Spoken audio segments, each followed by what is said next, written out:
Hey, good Thursday morning, everybody. Welcome into the Volquest Mailbag Podcast. I'm Eric Kane with Grant Ramey, Rob Lewis, and Austin Price. Exterior Home Solutions makes this possible. They've been local and trusted since 1999. If you have a need for a roofing, siding, garage door, decking, whatever the case may be, if you need home renovations or home repairs from those summer storms, contact Exterior Home Solutions today. You can get a free estimate by dialing 865-524-5888 or visiting them online at exteriorhomesolutions.com. We'll jump right into the questions. We'll start with Big Vol 18. Right now, the 2026 quarterback battle will consist of Merklinger, Macintyre, and Brandon. I know it's a long ways down the road, but when was the last time Tennessee had a battle like this at quarterback? Oh, man. I would think it probably be when they had Eric Ainge and Brent Schaefer and that kind of crew. I mean, like I would say, yeah, that, and then, Ainge and Clausen, Crompton and Ainge, but never. I mean, and again, who knows if all those guys are going to be here, and, when it happens. But I wouldn't say they've had three, that bunch that close together, class wise. Merk will be a soft. No, just completely throw the expectations out the window and compare it to Manning Helton in whatever year that was, and say there's going to be two Hall of Famers in the room. How about that? Well, and Jerry Colquitt was the best guy on that team by far that year. I mean, a fifth-year dude that had waited his turn forever, and was ready, had waited behind Heath. You might have to go back to then. You're not going to go with the Dobbs, Riley Ferguson, Justin Worley year? I'm going to hold off for that one. Wasn't there another one when Dobbs was third string behind Worley, and wasn't there somebody else? Peterman was here. Oh, yeah, there you go. And he's still hanging around the NFL. Let's go to Slappyvol. Each of you talk about the game that you're more worried about than other Vol fans, maybe a trap game, and then each of you talk about a game that you're more confident in winning than other Vol fans maybe are. So give me a trap game that you're worried about. Give me a game that you think Tennessee will handle business that might be a toss-up. I'm going to go the trap game for me is NC State. It's kind of like that Pittsburgh game was in 22. I think if you can get past that one, I think the game where I'm confident in is Tennessee at Oklahoma. I just think Oklahoma's offensive line is going to have a tough time with this defensive line, period. And the fact that, their quarterback situation has been a little bit turnover prone. Like I think that with Jackson Arnold, I think that helps Tennessee, especially when you start bringing the heat. And Tennessee, I would expect to bring the heat. That's what Tim Banks does best, is bring pressure. So I'm pretty confident in that one. A little less confident in NC State one, but I do think the one thing about NC State guys, and I'll let y'all talk about this, is you're getting them early. They're so dependent on those transfers. How do they gel early in the year? Most teams like that, it takes a minute. Yeah, and they had they didn't have a great defense last year, but they won with defense, and they lost a generational defensive player at linebacker. The Butkus Award, names escaping me, Butkus Award winner, and you're right, AP. They got so many new pieces on offense. But from the outside looking in, I think most people look at Tennessee is going to handle Florida easily. I think Tennessee fans, just because of that stigma, that would be one where I think that's a blowout. I mean, I don't know that that's really going out on a limb because of the question marks that Florida has, but that seems to be one that the Tennessee fan base has a hard time just accepting that the Vols will be a 14, 17-point favorite. I would say I don't think Arkansas is going to be any good, but I think that's an interesting timing and two straight SEC road games, even though if you're coming off an early bye week, there's a bye week in between. What do you look like after that NC State and Oklahoma game? Like, where's the team at mentally or whatever? Are they really, really high? Are they really, really low? Are they somewhere in between? Like, how do you handle that kind of road trip early in the season after you just got back from Oklahoma and had a bye week? And I think Florida as well at home. Like, that's a game you just got to win. You got to take care of business. Tennessee's going to be that kind of favorite, and it's a game you should be confident in if you are Tennessee. I'll say the game that, I don't know, I mean, again, for the reason you just laid out, the game that kind of worries you, I guess, will be the Florida game, just because it's Tennessee and Florida, and it's Austin Price after lunch in Gainesville a couple hours before the kickoff. It's like that feeling kind of sets in, and it's a little better at home, though. It's true, a little better at home. True, but you still only beaten them at home 2016 and 2022. before that it was 104. I mean, like it's just a series where you should beat them. You've been the better team so many different times, and you will be this year, and you'll be favored, and you'll be at home. But it's kind of like that Hubs believe it to see it, right? I mean, we've seen it, so I'll pick Tennessee to win that game. But I mean, that's one that kind of gives me some pause. The one that I don't think Vol fans are overlooking this game whatsoever, because I think Vol fans are pretty confident in this game. But from a national perspective, like when I join radio shows or podcasts, and I don't think they're going to be any slouch. I think it'll be tough, but I think Tennessee beats NC State by 2 scores. I truly do, for a lot of the reasons you kind of laid out, AP. New in very many areas early in the season, all that type of stuff. The start of the schedule, Eric, is so different that, like, you know, if Tennessee were to get through those games like Graham was talking about, but saying how do you feel coming out of, you know, Oklahoma and NC State, like, I think if you get to that point, I think that's where Rob's point about it being a bludgeoning could really happen. Because if Tennessee can get through that first month undefeated and having had a neutral site game and 2 road games, and you're coming home for a 4-game homestand with a bye week sandwich right in the middle of the second bye week sandwich right in the middle of the 4-game homestand, then I think Rob's hitting the nail on the head right there, because I think this place will be unreal. Well, and also Florida they play Miami to open the season. They play Texas A&M. They go on the road to Mississippi State. I don't think Mississippi State's going to be great, but that's a road SEC game. They're going to have, I mean, they play UCF. I mean, Florida may be coming here, you know, with pointing some fingers already. Florida's close to the schedule is basically the top 10 of the Associated Press top 25. So they're going to be desperate regardless. If you're a Tennessee fan, do you – I know the answer to this question, so I don't want to say if you're a Tennessee fan. Like, who are you more intrigued to see lose the Miami-Florida game? Because for me, it's Miami. Like, if Florida wins, I don't think it – you know, it just slows the path for DJ Lagway to be the starting quarterback. Whereas, you know, if Miami loses, and after all the money they've spent this offseason and all the expectations, that's another one of those kind of like, uh-oh. Florida-wise, though, it feels like, how does Billy Napier even survive this? Because their schedule is insane. Well, it is insane. Chris Lowe said with me on Sunday night, he thinks, you know, that if they just go 6-6 and make a bowl game, he thinks Napier will be back at Florida, because that everybody knows that the schedule is ridiculous. And so that's fascinating to me, you know, that they would. And I said, that's easy to say, but let's say Ole Miss goes 10-2, makes the playoff, and Lane wants to come to Gainesville. You really going to just sit there and, you know, go, well, we'll give Billy another shot? I think that changes things. Yeah, and I know this is a Tennessee podcast, but another question I have for Florida is, like, I mean, I was so down on Graham Mertz last year coming to the SEC. He had a really good year. You're coaching for your life, and Graham Mertz is still playing pretty well, but you're losing games. How reluctant are you to go to that quarterback to save your job? I mean, Mertz might get benched when he doesn't deserve to if you're coaching for your life. So I think that whole dynamic is going to be really interesting to kind of watch as the season goes on. Predict the starting 5-man defensive backfield, assuming all players are healthy for the Alabama game. He says all players are healthy. I think we can exclude Jordan Thomas because we know, of course, he's not going to be healthy. What do you guys really think about this unit for the season? And then also Harmon, is he a realistic flip candidate? AP, start with Harmon. Yeah, I mean, like, Tennessee's going to continue to swing there with Jaden Harmon. I just think that's, like, impossible to know, because, like, how have the players played?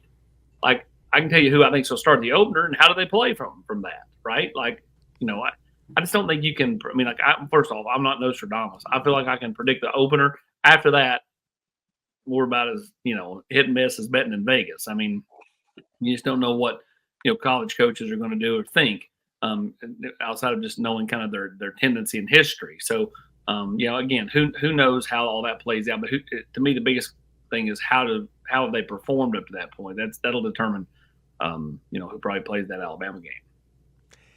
It's something we were talking about over at the facility, just kind of in conversation. AP, it's easy to say they're going to do this or they want to do this, but it feels like this is the year to where, man, if you're going to rotate safeties, do it now, because at this point, AP, and maybe it changes in a couple of weeks, whether it's Brooks, Brooks, Slaughter, or Thomas, none of those 3 guys are really taking the job. So, like, it would be so easy just to rotate safety, right? I mean, it's easy to say that. We'll see if they do it, but I mean, this could be the year they actually do it. Yeah, because no one's separate. Like, and to be real honest with you, we all know how coaches think. coaches think. When push comes to shove, if it's apples to apples, coaches are always going to go with the guy that's in the right place, that knows the defense, that can help with the calls, the smart guy, which is Will Brooks. Not to say those other guys aren't smart. Brooks just has a longer track record in the system. So, like, if you're John Slaughter, if you're Jacoby Thomas, you have to separate. You have to not just be even. You've got to get past Will Brooks. AP, can we get the 5 guys you think will start for the opener?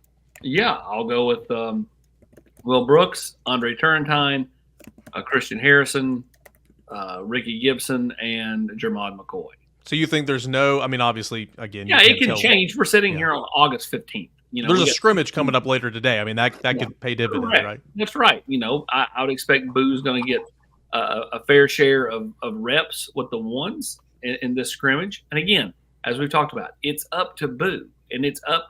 Just like it's up. Well, if Christian Harrison starts, it's up to Christian Harrison to stay on the field.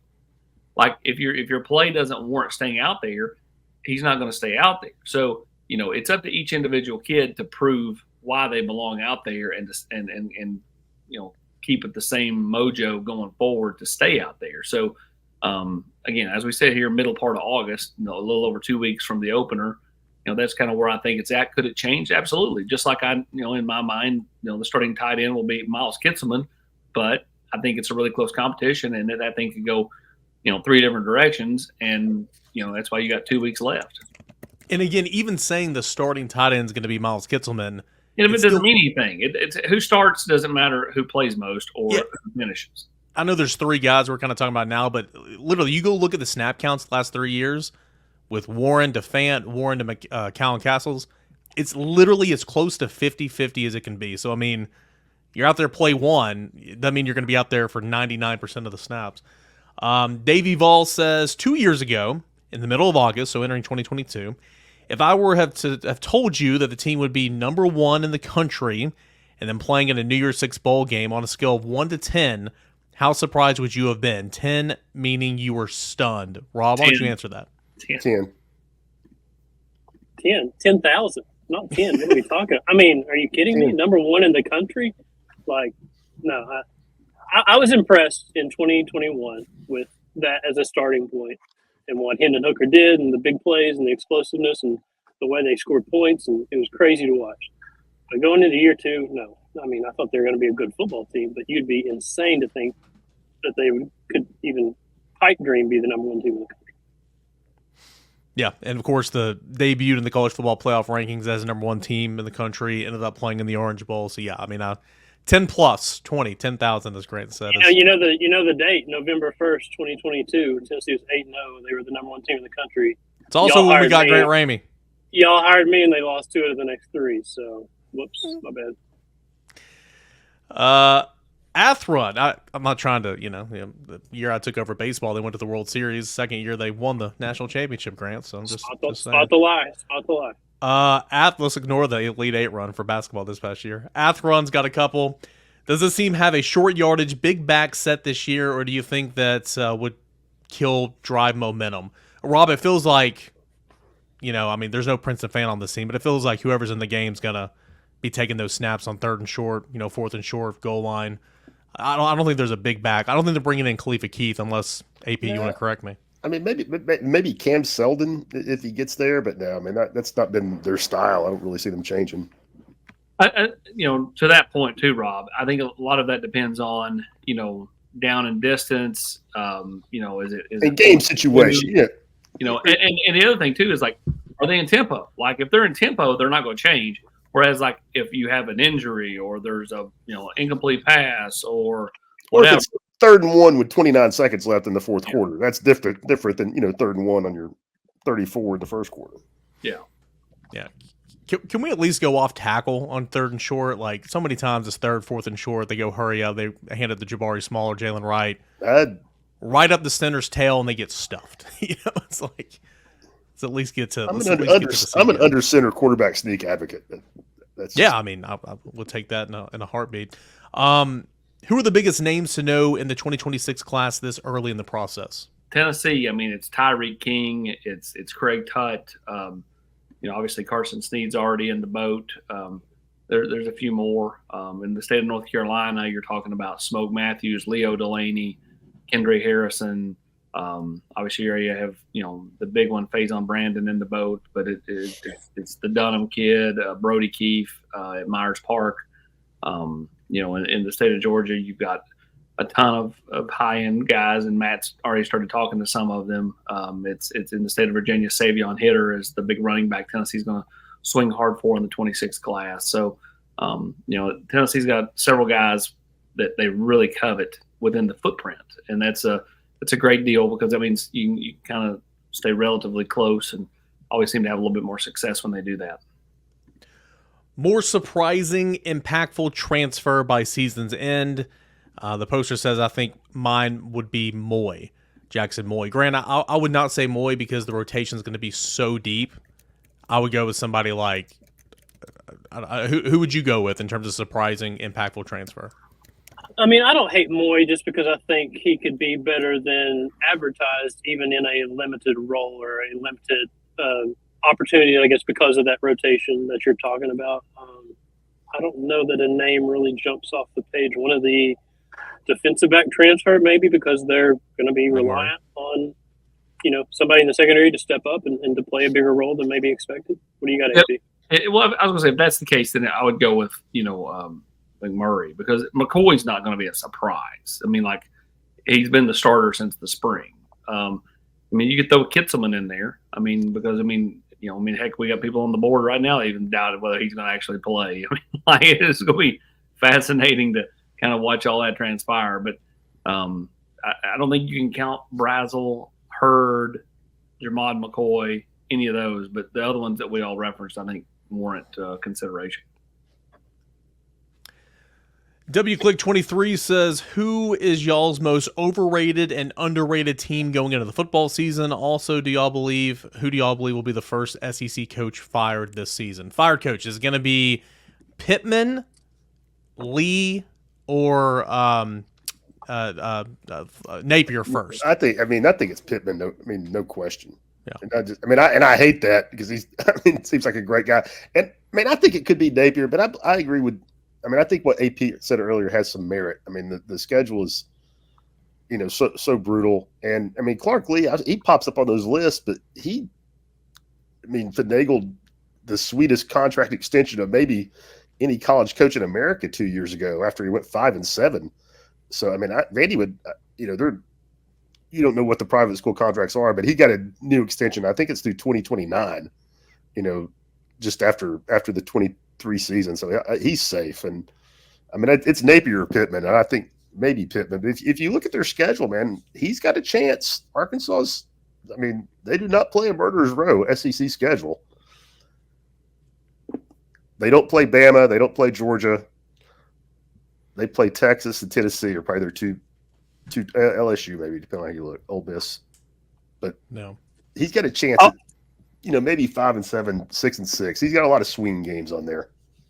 I would go Pittman as well, just because I'm surprised he's still here, to be honest. Yeah, I think that's a great point because he skated by last year. Yeah, you just assumed it was going to be done at the end of last year, and then it wasn't done, and for whatever reason. So yeah, Clark Lee is always going to be mentioned, but it seems like complete sidebar here, but I joined these national, but these not SEC podcasts and stuff, and everybody talks about Tennessee's schedule being so weak, and my response literally is well, Tennessee still plays Alabama and Georgia this year. They play Alabama and Georgia every single year. So let's pump the brakes on Tennessee's schedule being just so easy and so simple. It just cracks me up when I hear that every time. AP, who's your most overrated and underrated team entering the season? In the league, I'm going to go underrated as Auburn. I think, if they can get adequate quarterback play, I think they're going to be much improved from a year ago. And then overrated, I don't know. We had this discussion on the Nation Sunday night, and honestly, I feel like it's kind of I think it's kind of status quo. The teams you think are going to be kind of just okay are going to be okay, and the teams that you think will be pretty good are going to be pretty good. I think Ole Miss and Missouri, both their schedules set up for success.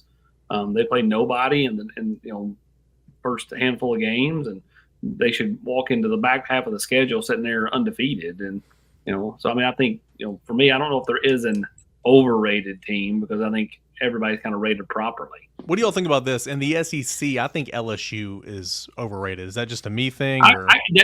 That's a great point, Eric. Yeah. That's a really great point. But just because, look, Jaden Daniels is not there. And so you just wonder what they're going to be. Because they're not the LSU typical defense under the Brian Kelly regime. Yeah. Lost a couple first-round receivers as well. Let's go to Sam Smith, 2233. How many people will have access to speak into helmets this year? AP, tell us what you know about that communication. I think on defense, I think it might be 2 on each side of the ball, but I think it's pretty much just Tim Banks talking to the defense, and then it's Heupel and Joey on the offense. And technically, I guess it could just be both coordinators and the head coach. And because Heupel is a, quote, offensive-minded head coach, everybody just kind of lumps him in to talk to Nico. But it may just be that. I need odds on the first coach to throw and break his iPad this year. Which Tennessee coach does that first? Mike Eckler. No, Rodney Garner minus 5,000. If he you can, think before Eck? But just watching Rodney bark at people in practice makes me think a few iPads are going by. I think Coach Garner might be. I think Coach Garner might be a respecter of personal property, though. Number of headsets broken by Rodney. Number of headsets broken by Eckler. Too many to count. So, Eckler might headbutt the iPad. You like see him on like Monday morning. He's at like the iFixit store down there getting the cracked screen fixed. With a Band-Aid over the bridge of his nose. All right, let's go to Bud Fox. Sell me on why we should be confident if Desean Bishop gets thrust into an unforeseen amount of action this year. Rooting for him, but tell me why we should be confident. Because the kid just makes plays. I mean, they're not going to put somebody out there that can't make plays. And when you routinely show up in practice and in scrimmages, that speaks well. Again, I think that he is fantastic. If you tell me Desean Bishop and Jabari Small in high school, I would tell you I would take Desean Bishop over Jabari Small. Jabari Small ran for 2,000 yards in college. So I think Desean Bishop can absolutely do the job. And so just because he's a local kid, we've had him on Rivalry Thursday a bunch. I'm rooting hard for that kid to succeed, man. I mean, he was so transparent when he met with the media on Wednesday about, him not doing things off the field. I was going to be interested to see because I asked him that question, and I knew that he hadn't done exactly everything up to snuff there that first 6 months or so when he was on campus. And I was going to be, when he was owning it, I was like, whoa, like look at the kind of maturity level in this kid, and kind of good to see him, kind of turn the corner, and let's see if he can, do something when he gets a chance because he's going to get a chance. And what did Darrell Sims say on Wednesday? The buzzword that all coaches say: trust. He's earning trust. He's earned the coach's trust. If you have a coach's trust, you're going to get opportunities, and I guess for good reason because they believe you can do something. You're gonna get on the field and not make mistakes. I guess is the biggest thing. Jbcollins wants to know: is Khalifa Keith going to be a contributor this season? Rob, it doesn't feel like if everybody's healthy, he's going to be much of a contributor at least right now. Yeah, I mean, I don't have a crystal ball. I would say no. Yeah. Let's see. VB asked, over the past 15 years, there's been a lot of higher-ranked players come to Tennessee who wound up not panning out the way most expected. We have very little sample size on Nico, but our expectations are sky high for him. Are we getting ahead of ourselves? Brent, who's not on the podcast, you've seen a lot of really special players at Tennessee. Do you think it's fair to have all these expectations on Nico? I think it's really fair. I mean, personally. The expectations come when you have the big NIL deal, period. Like, they would have been there minus the NIL, but they are just ratcheted up even more with the NIL. I'll tell you why it's fair. I mean, this kid was not and I'm not going to say it's going to work out. You bet $1 million on it, but it's fair because if you look at recent history, where kids were ranked, where Nico was ranked. Nico wasn't a fringe top 25 5-star, maybe a 4-star prospect. He was the number 1 recruit in the country. Who else has been in that group recently in the last 5 years? Bryce Young, Tua. I mean, guys who, were Heisman Trophy finalists and played in the college football playoff. I mean, that's the kind of pedigree Nico's coming in with. It's not some maybe he's a 5-star, maybe he's, this or that. I mean, he's the cream of the crop. And, some of those guys miss, but not a lot. And everybody that has watched him, I mean, there's no negative reviews about Nico. From the way he handles himself, the way the guy he's been on campus in the locker room since he got here, all that stuff, like the physical talent, the mental game. Like I've never heard a bad review of Nico to not expect him to be a special player. And AP, you know this better than anybody from dealing with him. A lot of times when kids don't pan out, the infrastructure around them, the family situation around them was bad to begin with, and it causes more problems when they get to college. That ain't an issue here at all. No. That's a strength. No, now I will caution fans. I mean, he is going to throw a pick or two, right? Like people think he's going to walk out there and throw 40 picks, or 40 touchdowns, no picks. I mean, he's going to make mistakes, but he's going to make up for it by making more plays. All right, we got plenty more questions to get into, but first let's get a word from our friends over at Exterior Home Solutions. Severe weather can strike at any time in East Tennessee, and Mother Nature can do severe damage to the first and most important line of defense that you and your family have against Mother Nature, and that is your roof. Whenever she strikes, make sure that you call the people that I call. Make sure you trust the people that I trust, and that's my friends at Exterior Home Solutions, because they're more than friends, they're truly family.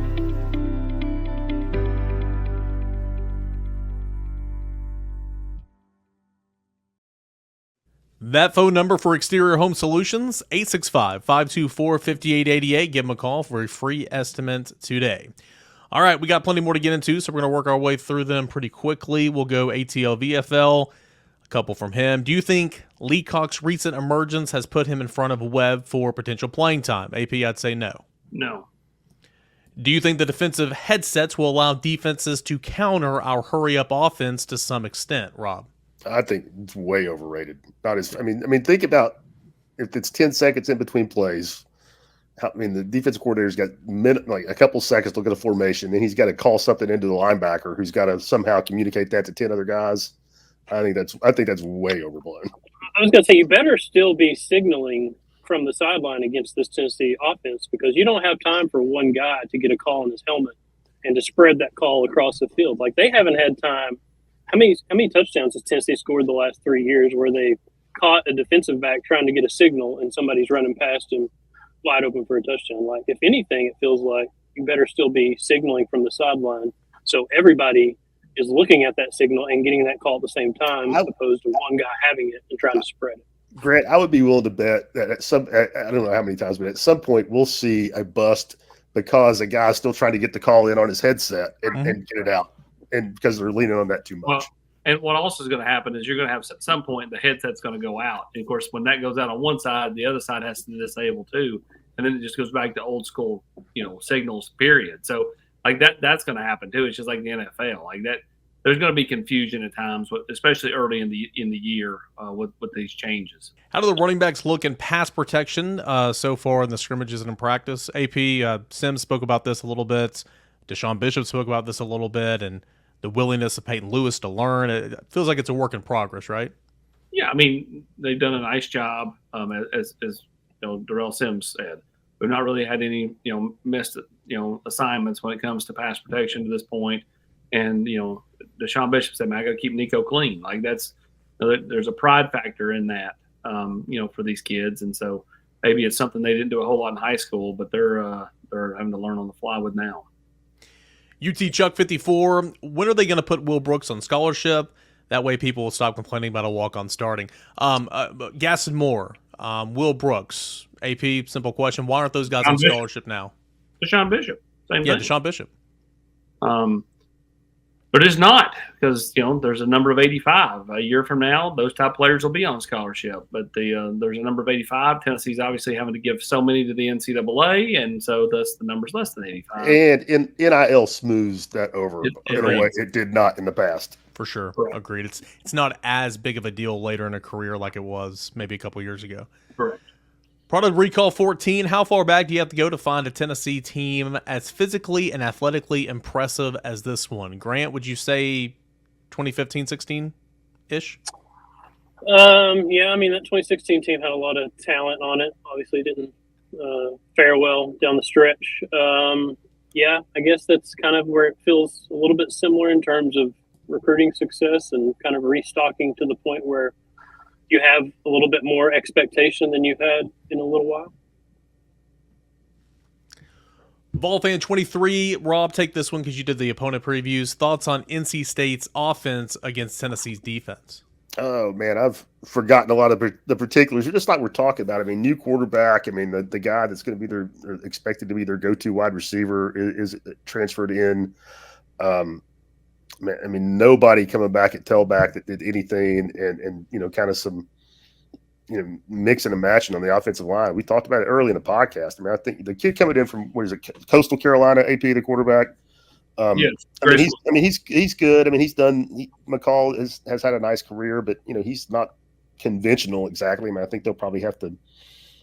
I would think they will have to kind of change the offense a little bit to suit his skill set, and like we talked about earlier, playing them in week one while you're still figuring out how everything fits together. I think it's a great situation for Tennessee.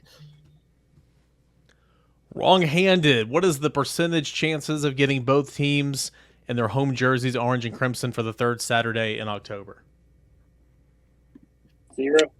That's something. I mean, listen, Danny White has been phenomenal at bringing back the home of the Vols sign that we all grew up around on the press box, the Vols letters in the end zone that we all grew up seeing when we were kids. I think his next two missions need to be bring back the beer barrel.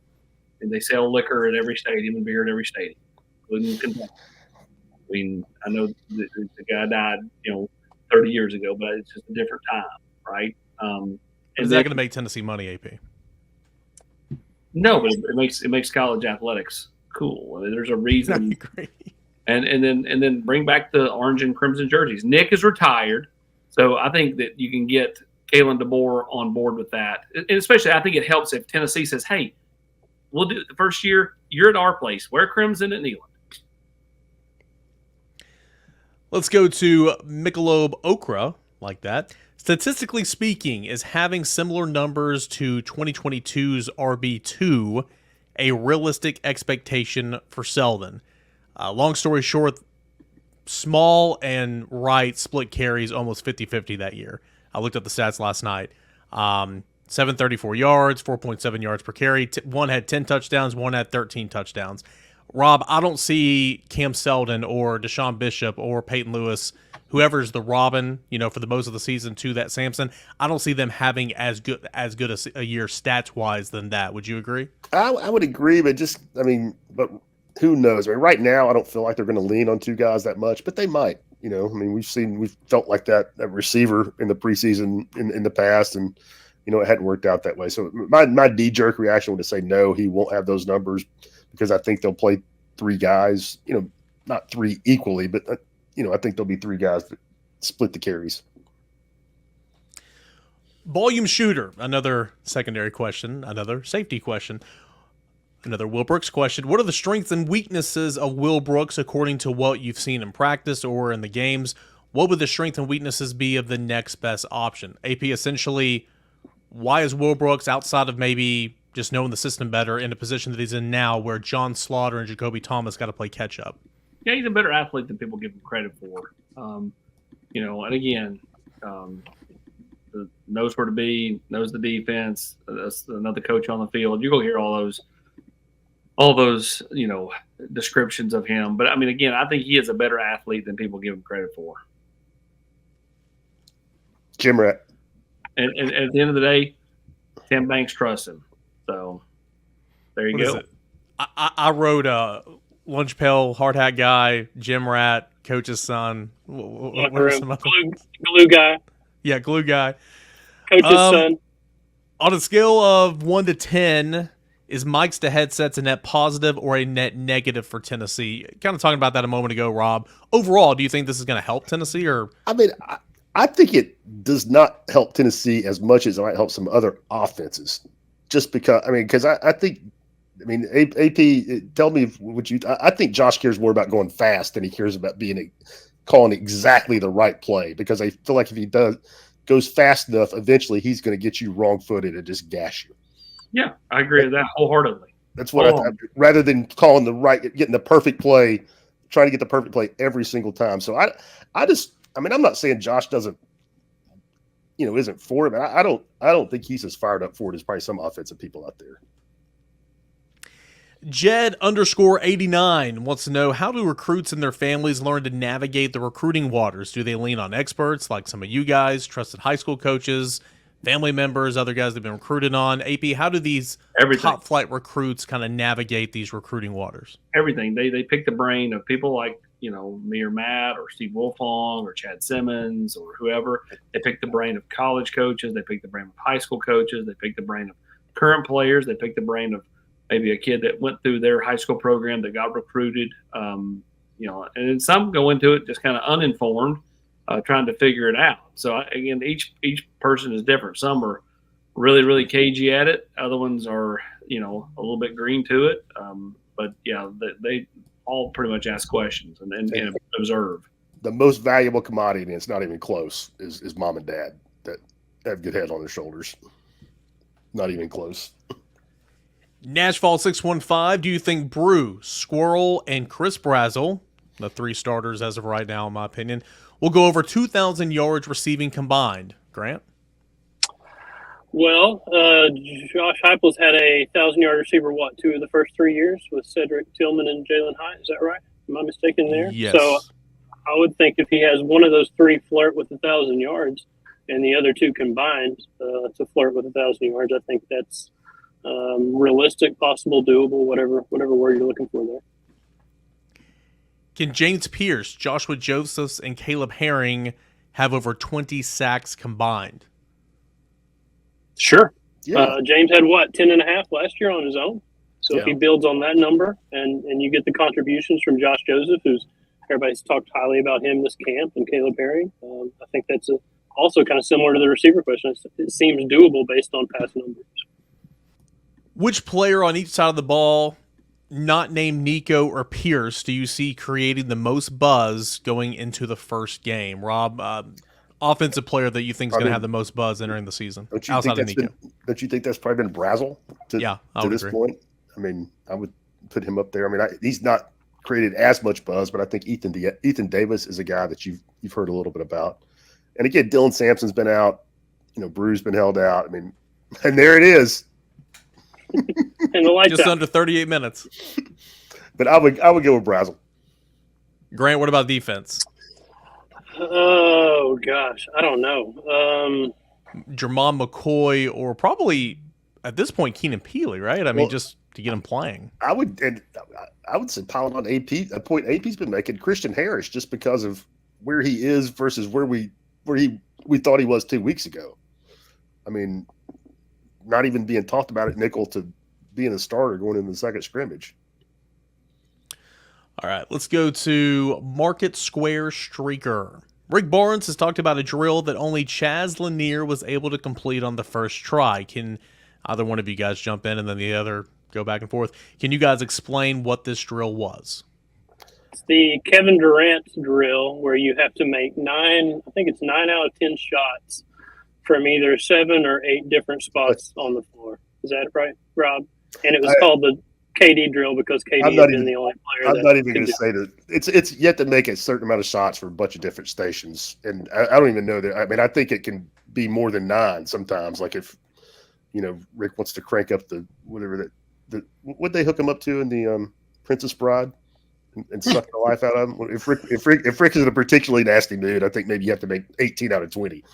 From 8 or 9. But the gist of it is, like Grant said, you have to make a certain amount out of like 10 or 20 from as you move around, and you're not getting breaks. I mean, so it gets progressively more difficult. I mean, you got to be in good shape. So Chaz Lanier equal to greater than Kevin Durant? Eric Kane, you said that, not me. Eric Kane said that. Everybody put that in a headline. That's what I'm I was hearing. thinking just because of his size, I would say more Anthony Edwards right now, just because of his height. But yeah, I think.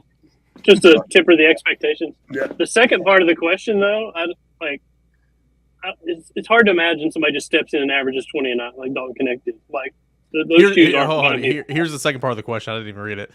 Will this year's team have more scoring options than last year's so that a team doesn't need to have Chaz score 20-plus a night like DK did? I mean, I personally think so. I mean, what does that look like when November gets here? But, I mean, I think, Milicich's going to be a better option, at the 4 for points than either Josiah or Tobey. I mean, I think same for Dubar. I think gives you some punch. I mean, for whatever reason, Santi, the offense, it just wasn't there, by the end of the year. I think Cam Carr, to me, he's got to prove it, but I like the potential for Cam offensively better than Santi. So yeah, and no, I don't think Chaz is going to score 20+. Maybe he proves me wrong. I mean, he scored 19 at North Florida, but I do think Tennessee has more options. I do think I think this staff thinks Felix Okpara could score in the same neighborhood as Jonas, just different ways he's going to score it. He's obviously not going to shoot that mid-range shot. The 6 dunks. It's going to be all above the rim, or it's all going to be finished in putbacks or whatever.